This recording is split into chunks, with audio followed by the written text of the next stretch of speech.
Morning. It's good to see y'all this morning. If we go ahead and get settled, we will begin. We'll get ready to begin in a moment.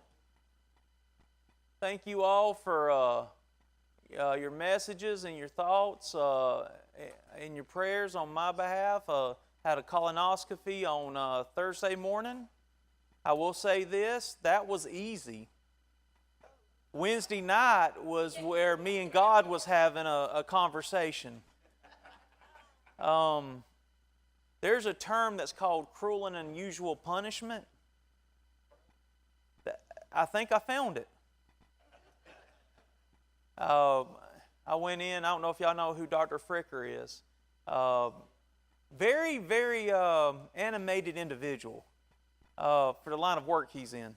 But he asked me, he said, hey, so you're a minister? I said, yes, sir. He says, well, tell me, what is your biblical thoughts on this? And I was like, okay, all right. And I started to go into this explanation, and then the next thing I knew, I was waking up. And I told him, I said, I see what you're doing. I see what you're doing. That's actually a good strategy right there.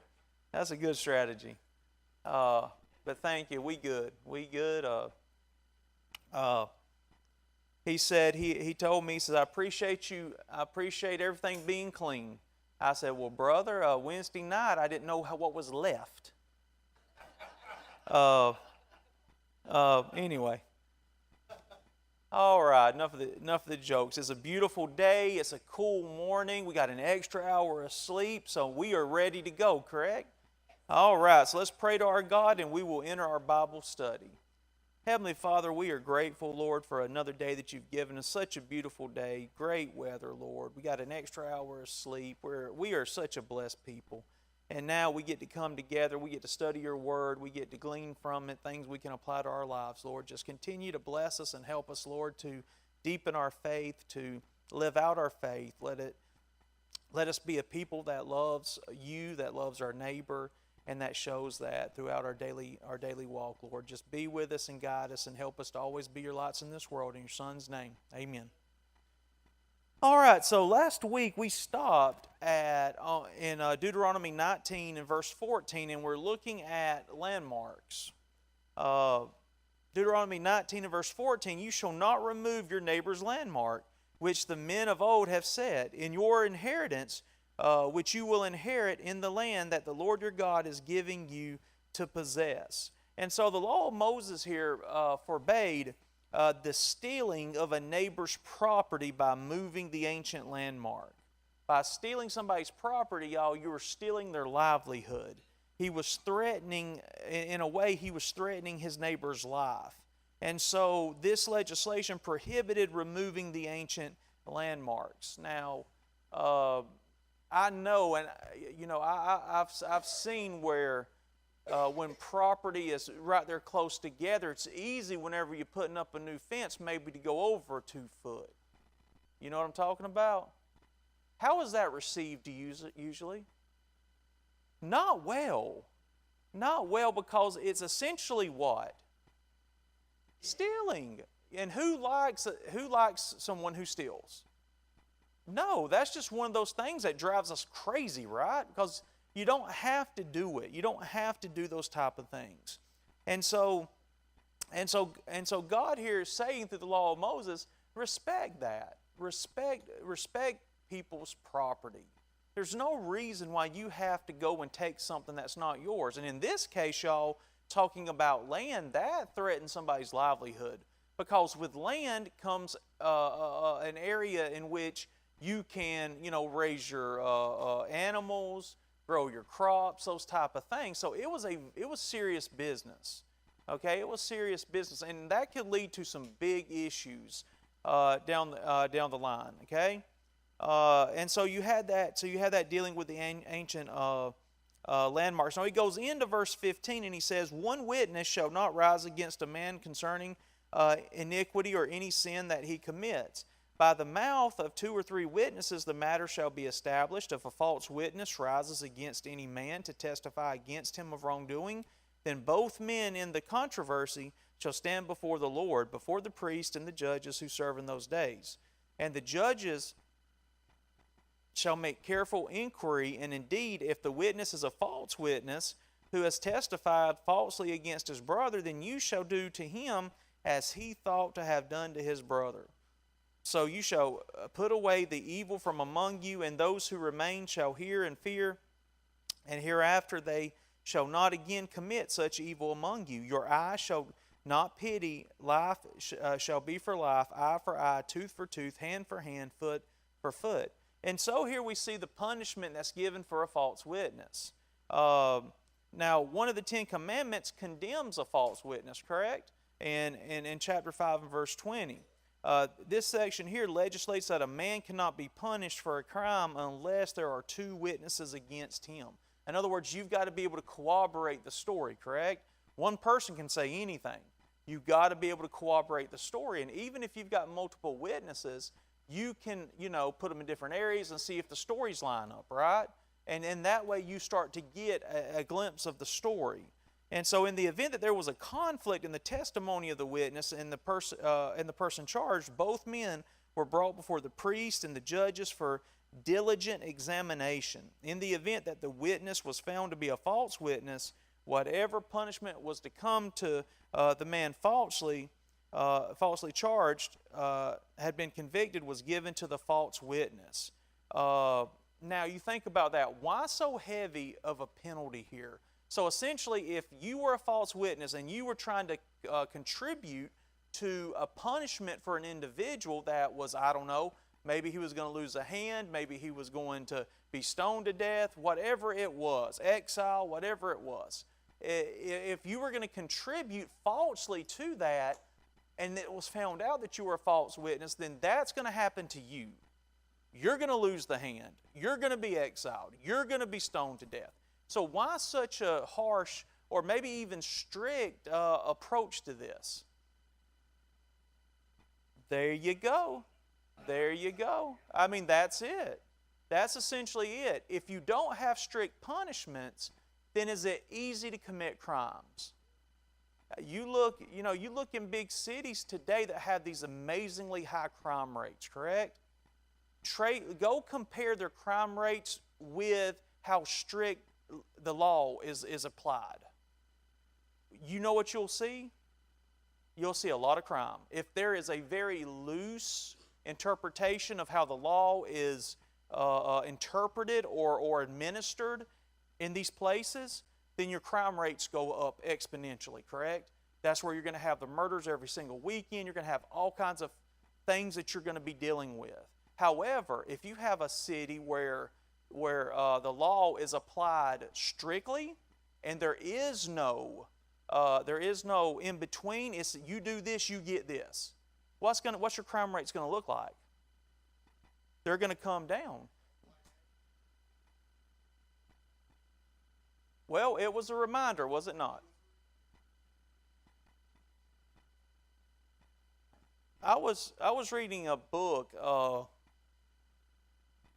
I was reading a book about New York crime once, and before Giuliani became mayor, y'all remember when Giuliani was the mayor of New York City? Before he came and before he was the mayor of New York City, crime rates were just incredibly high. Murder rates were incredibly high. And so when he became mayor, he had a rule, and that was, and he instructed this to the police department, is I don't care what the crime is, you put them in jail. If they break a window, you put them in jail. If that, we are going to be strict with this, because here's what usually happens. The person that's willing to go break a window, break into a car, is the same person pretty soon will be the one that has a gun to somebody's head trying to rob them or kill them.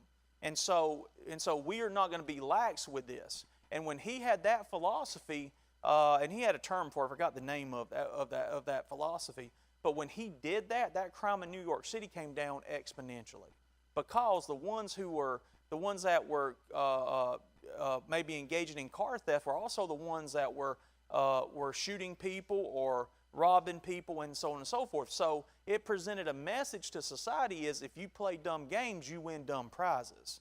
And so we don't do that. And so you got to have a strict system. As a matter of fact, the punishment was not to be reduced through pity. In other words, God's saying, even though you feel bad that this is going to happen to this individual, who made the choice to be a false witness? That individual. And so it comes back, y'all, to a basic thought that think about your decisions, right? You think about your decisions. Should I do this? Should I do this? Well, if you know it's a crime and you do it, you're taking you might get away with it for a while. You might get away with it throughout your life. Who knows? But, there's always that chance that you're going to get caught. How many people get caught 10 years down the line? 15 years down the line. You know what I'm saying? And so there's going to be a punishment here. And this right here would tell society, because it is strict, that you don't do this, because that could be me. You know what just happened to Jimmy over here? That could happen to me. Okay? And so it was putting forth that message. That's why a lot of this is strict, y'all. I lived 2 years in China. They have a ton of crimes you can die for. All right? I can tell you, when you walk down the streets in China, you're not worried about somebody robbing you. The biggest issue you got is, can I communicate with a taxi driver and work out a rate in which he can get me back to my apartment, because I can't read any of these signs and don't know how to get back. Okay? That was the biggest issue we had. There was no crime hardly visible anywhere. Does that mean that it was a tranquil society? Absolutely not. There's triads and gangs and that type of stuff. But for the most part, you are at ease. Why? Because they are strict. They do not play. Okay? And so on and so forth. All right. So he moves on here into chapter 20 of Deuteronomy, and he's talking about warfare.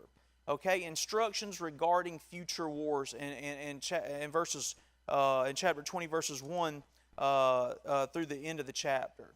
And so there's a couple of things that present itself here. Inasmuch as Israel was a physical nation, regulations had to be given regarding military service. The regulations included these commandments. Number one, there would be the assurance of God's help. When you go out to battle against your enemies and see horses and chariots and people more numerous than you, do not be afraid of them. For the Lord your God is with you, who brought you up from the land of Egypt. So it shall be, when you are on the verge of battle, that the priest shall approach and speak to the people. And he shall say to them, Hear, O Israel, today you are on the verge of battle with your enemies. Do not let your heart faint. Do not be afraid, and do not tremble or be terrified because of them. For the Lord your God, He who goes with you to fight for you against your enemies to save you. And so there was the assurance here of God's help. Okay, you're going to come into contact with some people that might have more people than you, right? They might look like they're more powerful than you. And from the human standpoint, in your minds, it might be hard. How are we going to overtake these people? How are we going to defeat them? And so God's saying, regardless of what this looks like, I'm with you. And I'm going to give this to you regardless of what it looks like. And that should be enough, correct? You think about how can we parallel that to us? Well, how many struggles do we face in this life? How many challenges do we face? How many times do we get news that we are not maybe prepared for or we were expecting, right? And the first thought is what? How am I going to deal with this? How are we going to pay for this? How are we going to be able to overcome this as a family? And when those circumstances hit us, as the situations are going to hit Israel, and you got to remember, we're dealing with a people that hasn't always been the greatest in their faith, correct? When they face those situations, just like we face our situations, what are you going to do? Are you going to believe and are you going to buy in to what God says? And that is, I am with you. I'm not going to allow anything that you encounter, anything that happens to you, be more than you can handle. Now, that is a principle, y'all, that should live in the hearts of God's children. It should have lived in every one of the hearts of the Israelites here too. Now, but God is reminding them, because it's easy to forget. I'm sure when they're standing outside that city, and they see all those people and all those resources and all those swords and this and that, are we going to be able to do it? Are we going to be able to defeat these people? I mean, they've been trained for this. We ain't exactly trained. Well, what's God saying? Don't worry about it. I'm going to give this victory to you. Okay? And that assurance should be enough to push through. Just like in our lives, y'all. When those moments hit us, when those challenges come, trust God enough that you're going to be able to get through it. He'll get you through those times. And it's not easy because some of those challenges are really big. All right? And and sometimes it takes a lot of faith to get through that. But we got to be a people that pushes to build that type of faith. Amen? That's what we got to do. Okay? So there was the assurance of God's help. And then he goes in and he talks about in verses 5 through 9 of chapter 20, the exemptions from service. So the Lord exempted from military service these groups. First, a man who had built a house but not dedicated it. He was exempt. A man who had planted a vineyard but not eaten of it. A man who had betrothed a wife but had not taken her. Deuteronomy 24:5 indicates that the newly married were exempt from military service for 1 year. And then the fearful and faint-hearted, lest they instill fear in others. And so here are 4 categories of people in which they were exempt from military service. So I suppose if you did not want to fight, you could go build a house and refuse to dedicate it. Or you could plant a vineyard and refuse to eat from it. Or you can just say, maybe you can just say, you know what, I don't think we're ever going to win, or whatever. I'm faint-hearted, I'm fearful, or whatnot. Or you can just go and find a wife. And then you're exempt for a whole year. So these were the exemptions from service. And so after the exempted groups had been removed, the officers were to appoint captains for the army to lead them into battle. All right, and then we get to the regulations to the sieges in verses 10 through 20 of chapter 20. These regulations pertain to cities which are very far off from them, which are not of the cities of these nations. Consequently, the instructions were given here would pertain to future wars, not the conquest of Canaan. The commands instruct that a city should be offered terms for surrender and tributary service at the beginning of a siege. If they refused the conditions, war commenced. In the battle, only the male could be slain, women, children, and cattle being preserved alive to be taken as spoil. And then the Canaanite cities were specifically excluded from these regulations. They were to be utterly destroyed lest they lead Israel into abominable idolatry. In the siege, Israel was prohibited from destroying the fruit-bearing trees, inasmuch as the population depended upon them for survival.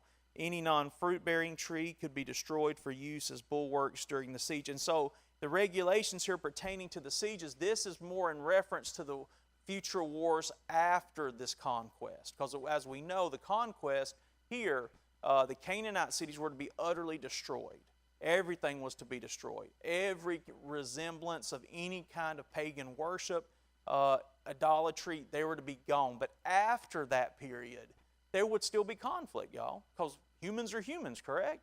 And there's always going to be conflict. And so after that period, these would be the conditions and these would be the regulations in which we would deal, Israel would deal with these other groups that they would encounter in future wars. All right. Any questions, comments? All right, let's move on to lesson 9. All right, Deuteronomy 21. All right, the expiation for unsolved murder. The law stated that failure to put to death the murderer polluted the land. The members of the community were implicated in the guilt of the murder until the murderer was brought to justice. The law made provision for cases of unsolved murder. The elders of the city nearest to the body brought a heifer into a rough valley, one so rugged it was not planted, and struck off the heifer's neck. Then the priest came near. The elders then washed their hands over the heifer and said, "Our hands have not shed this blood, neither have our eyes seen it." Then they asked for the Lord's mercy, and the blood of the murderer was forgiven them. note that the forgiveness extended to is to the community, not to the murderer. And so you think about that. How could an unsolved murder pollute the land? Okay, you think about this. Whenever you got people out in your community and someone is killed, right? And you think there's somebody in the city or in your area that has committed this murder, well, how do you feel about it? You're afraid, because if you'll do it once, you'll do it what? Twice, okay?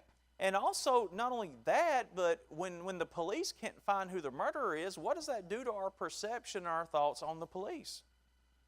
Does that kind of diminish maybe, our faith in their ability to, do what they do? It shouldn't, because sometimes you just don't have the evidence, correct? Sometimes you just don't have the evidence.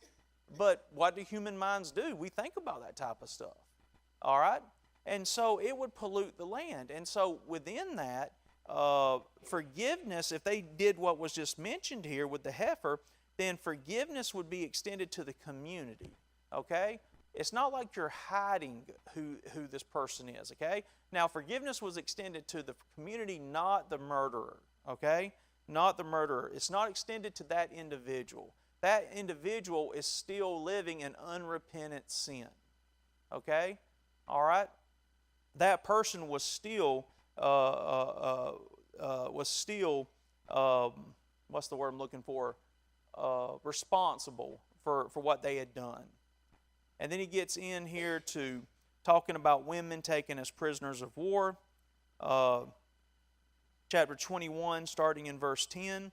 When you go out to war against your enemies, and the Lord your God delivers them into your hand, and you take them captive, and you see among the captives a beautiful woman, and desire her, and would take her for your wife, then you shall bring her home to your house, and she shall shave her head and trim her nails.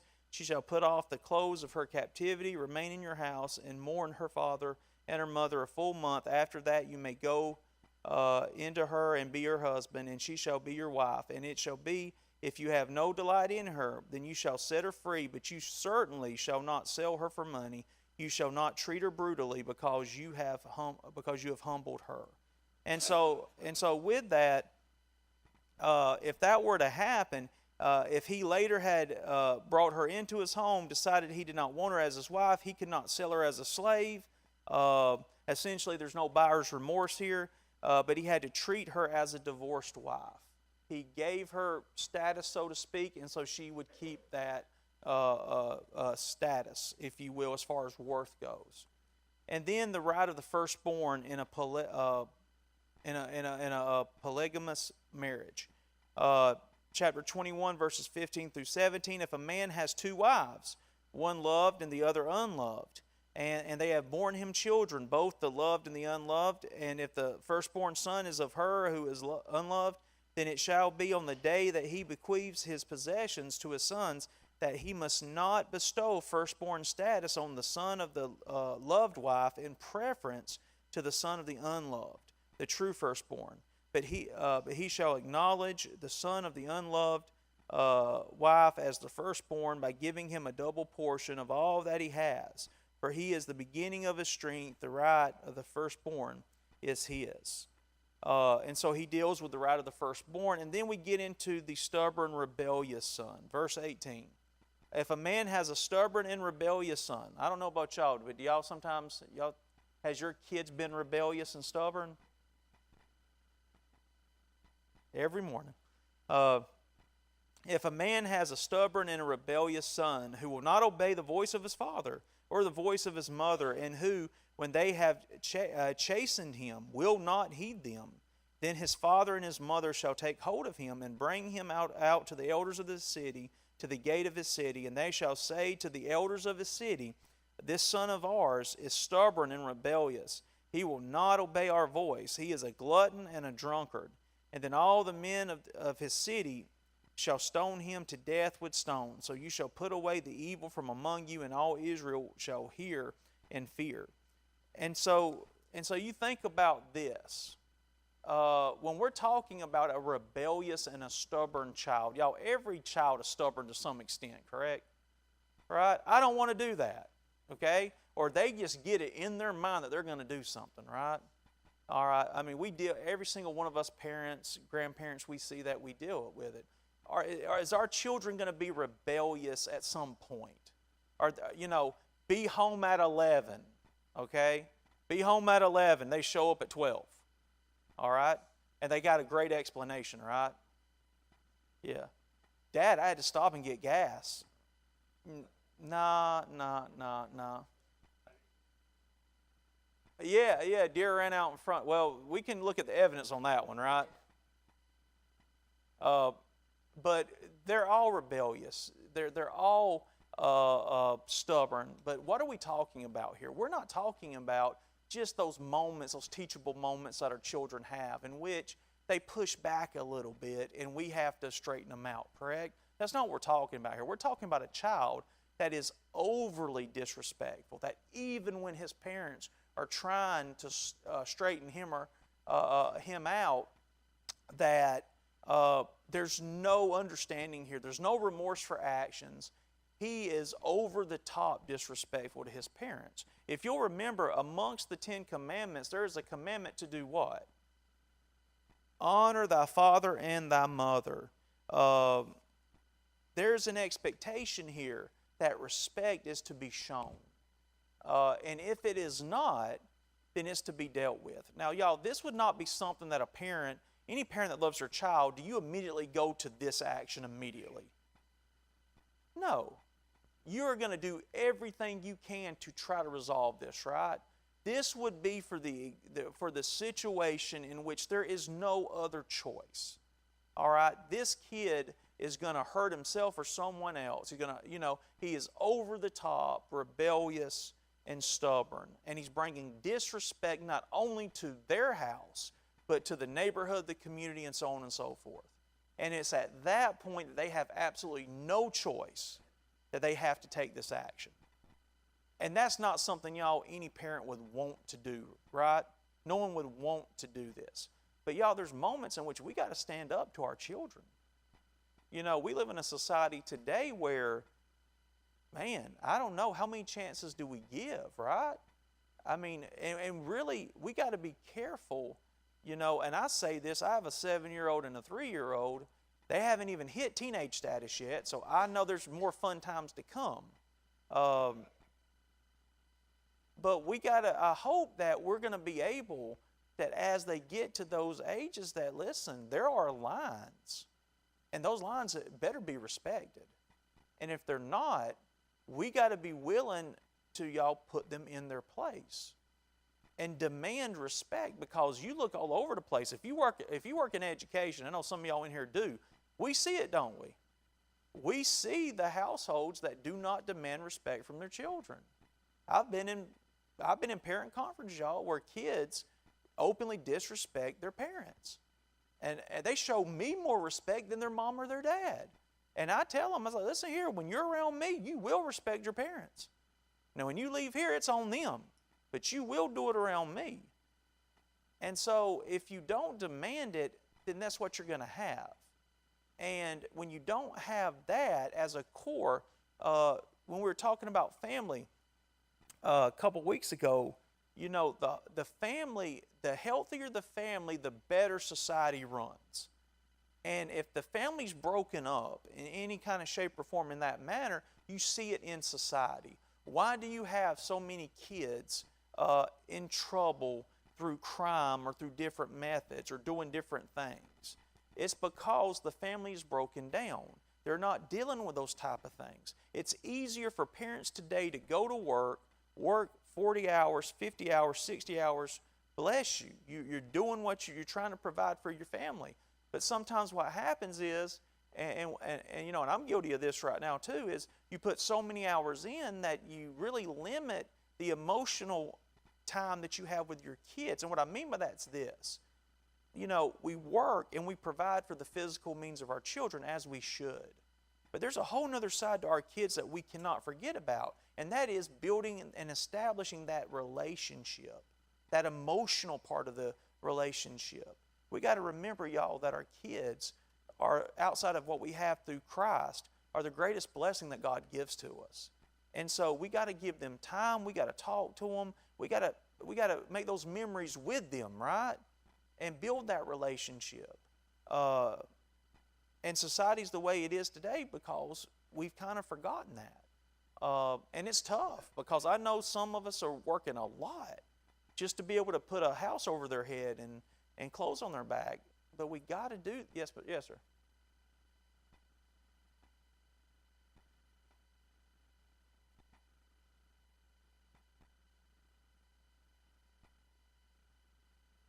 Well, those outside influences, whether it be government, whether it be TikTok, social media, self-help books, Dear Abby, whatever it is, you know, God through His Word is the greatest advocate for how and you keep and you maintain a godly household. And if we do that, we'll be fine. Now, to get to the point to where they would take their child to be stoned to death, there was just no way back. No way back. But yet, if you don't deal, like you see with everything else, if you don't deal with this, it's going to become a problem, and it's going to carry over to other households and other kids and so on and so forth. And so with it, why the harsh punishment? For people to hear and to fear, to know don't cross this line. And maybe for other kids, man, I better respect my mom and dad because look what just happened to Jimmy, you know? All right. Burial of the hangman, verses 22 and 23. If a man has committed a sin deserving of death, and he is put to death, and you hang him on a tree, his body shall not remain overnight on the tree, but you shall surely bury him that day, so that you do not defile the land which the Lord your God is giving you as an inheritance, for he is hanged and is accursed of God. And so with that, they were to, when he was put to death, he was put there as a public reminder of the punishment of disobedience, but there was a time limit on that. All right, obligation to one's neighbor, chapter 22. You shall not see your brother's ox or a sheep going astray and hide yourself from them. You shall certainly bring them back to your brother. And if your brother is not near you, or if you do not know him, then you shall bring it to your own house and shall remain with you until your brother seeks it. Then you shall restore it to him. You shall do the same with his donkey, and you shall do shall do with his garment. With any lost thing of your brother's which he has lost, and you have found, you shall do likewise. You must not hide yourself. And so when you look at this, what does this sound like? What does this sound like? That if it's not yours, give it back. Yeah, exactly.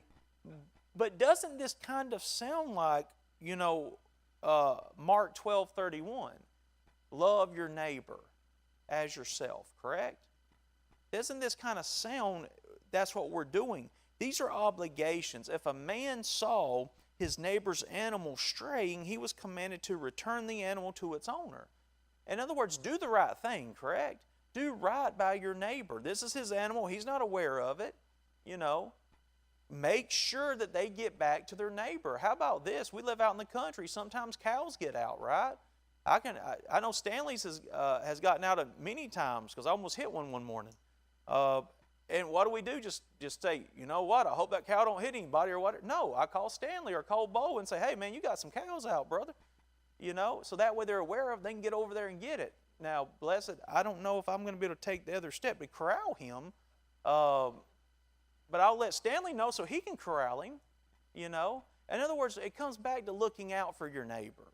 Looking out for your neighbor, loving them enough. If the neighbor was not nearby or was unknown, he was to keep the animal until the owner came looking for it. In other words, it's not mine. I don't know who it belongs to, but I'm going to keep it with me until, guess what? Somebody comes around, hey, have you seen a cow?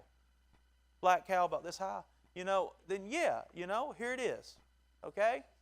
Because if you lose something like that, what are you eventually going to do? You're going to go looking for it, correct? You're going to go asking around, have you seen this or whatever? The same treatment was to be given to any lost item. If the neighbor's animal fell into a ditch, the Israelite was commanded to help him get the animal out of the ditch. This is action required because you care about your neighbor, because you love your neighbor. And think about that too. How does that help society? If you've got people that are willing to do these type of things, you work together. And if I know that my neighbor has went out of his way to take care of this animal for me, or to provide for this animal, help me get this animal out of the ditch, whatever. If I know my neighbor cares enough about me to do that and go to those lengths, then what am I less likely to do to that neighbor? Take advantage of him, steal from him, be a false witness against him? You build the relationships there together. You have mutual love and respect and admiration for each other. It's easy when you have that attitude. Now you take the opposite approach. If you've got a society in which everybody steals everybody's stuff, you got a society in which everybody will take everybody's possessions, well, what do you have? What type of society do you have? Chaos. You got crime that can go up because now I know you stole my stuff, I'm going to go steal your stuff. Okay? And so with it, this is all about the obligations to our neighbor. And then he gets in here in 22 in verses 5 through 12, verse 5. A woman shall not wear anything that pertains to a man, nor shall a man put on a woman's garment, for all who do so are an abomination to the Lord your God. So you are not to wear clothing of the opposite sex. Okay? Well, there's so great of a debate, and there shouldn't even be a debate. But there's so many people that look at this and they say, what is God's feelings towards this? Okay? These alternative lifestyles, homosexuality, those type of things, okay? If you go through and you look at the whole composite of everything that is said from the Old Testament to the New Testament, there's a very clear picture, correct? And that is, you don't do this. God says this is wrong, and I'm not gonna put up with it. And so with it, so they were not to dress like one another. He's very serious about this. And then he goes on in verses 6 and 7. He says, if a bird's nest happens to be before you along the way in any tree or on the ground with young ones or eggs, with the mother sitting on the young or on the eggs, you shall not take the mother from the young. You shall surely let the mother go and take the young for yourself, that it may be well with you and that you may prolong your days. He's talking about the humanitarian treatment of animals, okay? Now,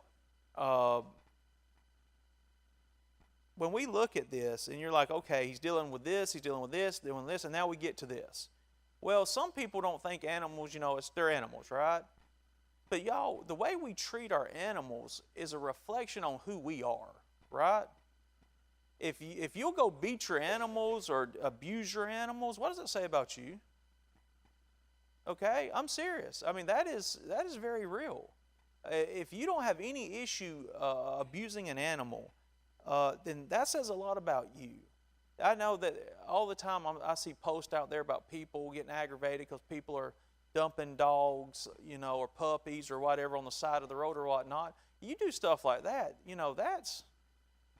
that doesn't speak very highly of an individual. Because what are you essentially doing? You're essentially setting that animal up just to die, and die a very tough life. Because if they don't find food, they're going to starve to death. All right, humanitarian treatment of animals. Verse 8, he says, when you build a new house, then you shall make a parapet for your roof, that you may not bring guilt of bloodshed on your household if anyone falls from it. Basically, don't carelessly expose human life to danger. If a man built a house with a flat roof to sit on, he was to build a rail around the roof to keep someone from falling off the roof and hurting himself. Essentially, what you're doing is you're valuing life. You're taking an extra step to value life. These are little things, y'all, but it has a big purpose behind it. Okay? If you got a flat roof, number one, if you're going to go out there and hang out on a flat roof, then at least be careful, right? There's some things that we should know. But take the extra step and put a rail up there to help protect anyone that might come to some kind of harm. And then verses 9 through 11, the prohibition of mixing diverse things. The law forbade mixing seed, plowing with an ox and a donkey yoke together, and wearing garments of mixed clothes once again. So don't mix diverse things. All right. Now we get into, in chapter 22 and verse 13 through 21, we talk about the chastity of women upon entering a marriage. This section of law, verses 13 through 21, protects a woman's reputation as well as that of her family. In the event that a man married a woman and later hated her, stating that she was not a virgin when he married her, the family to the bride could present the tokens of the damsel's virginity and to the elders of the gate as proof that he was lying. With the evidence presented, the elders would chastise the man, fine him 100 shekels of silver, and forbid him ever to divorce the woman. If the accusation was true, the damsel or the young lady was taken to the door of the father's house and stoned to death. Now, you think about this for a second. How would this affect her family? So obviously she's marrying a guy, and he, for whatever reason, has questions about, okay, was she a virgin? Was she not a virgin? Well, I don't think she was. Now, why would you think that? Well, people get paranoid all the time about all kinds of stuff, correct? All right. Well, I heard somebody said this. Well, how many times does that turn out to be true? Okay? But there was a method here. If the guy heard that, he doubted it, then he could take action. But here's the thing. She and her family would also have the opportunity to take action as well, to defend themselves. And once evidence was presented here saying, yes, she was, basically to clear her name, then regardless of how he felt about that, she was protected. He could never divorce her. In other words, he could never shame her. Her status in society would not be marred by this because he had heard something or was insecure about this. Now, if this was true, then there was a punishment. Okay? There was a strict punishment to this. But there was also the opportunity that she could defend herself and her family could defend themselves, because if this were to become true, does this just affect her? No, it affects the family too. And what are people going to say about her family? Well, you let her marry this guy, so it would be dishonor amongst her family as well. So the family and her had the opportunity to answer that challenge, if you will, and to defend themselves. All right. So any thoughts about that? I'm sorry?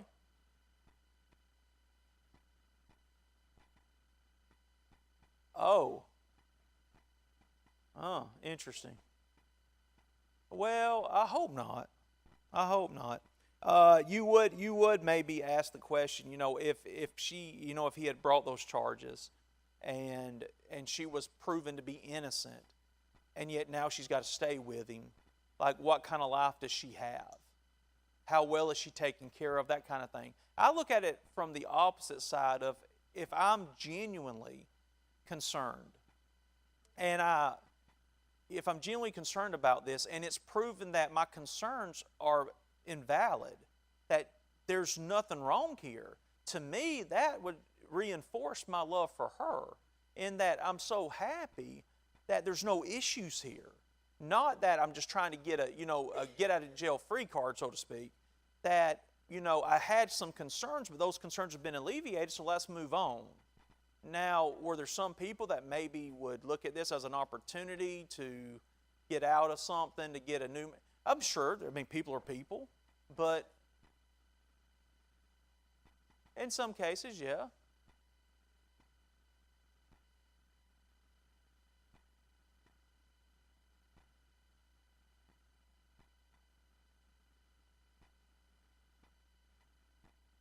Right, right. Well, the whole premise of everything that we've covered today is to make society in the image that God wants it to be. to strengthen the family, strengthen society, understand that there are strict punishments. But here's the thing, if you don't make the poor decisions, you don't got to deal with the punishments, right? And so it all comes back to this simple truth. Make good decisions, right? All right, thank y'all so much. Next week we're going to pick up with the punishment of sexual sins, and we will go from there. Thank y'all so much.